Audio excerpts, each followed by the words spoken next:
Senior নেতৃবৃন্দ, BNP এবং অঙ্গ সংগঠনের নেতা কর্মীদের, আমাদের লাকসামবাসী, আপনারা কেমন আছেন? আলহামদুলিল্লাহ। আপনারা জানেন আমি মরহুম কর্নেল এম আনোয়ার আজিমের মেয়ে সামিরা আজিম দোলা 2001 সালে আমার বাবাকে মরহুমা বেগম খালেদা জিয়া নেতৃত্বে উনির হাতে ধানের শীষ তুলে দেওয়া হয়েছিল এবং বিপুল ভোটে আমার বাবা জয়ী হয়েছিলেন। আজ আমাদের মাঝে তিনি নেই।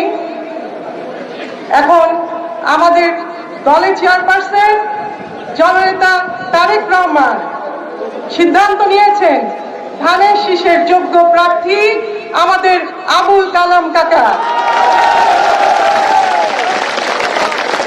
আপনাদেরকে আমি বলবো, আসুন আমরা কালাম কাকার হাতকে শক্তিশালী করি, ঐক্যবদ্ধভাবে উনির সাথে কাঁধে কাঁধ মিলিয়ে কাজ করি।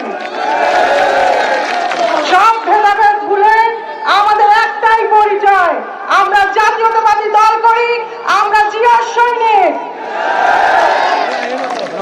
আগামীর বাংলাদেশ আমরা নিরাপদ একটি বাংলাদেশ দেখতে চাই, যেমন একজন পুরুষের জন্য তেমনি একটি নারীর জন্য নিরাপদ বাংলাদেশ চাই।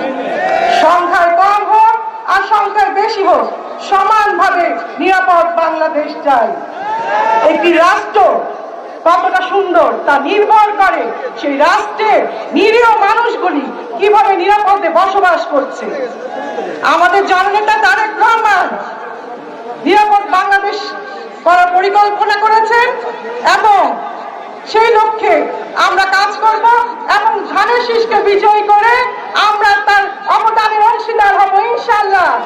সর্বশেষে বলতে চাই, ভোট দিবেন কিসে?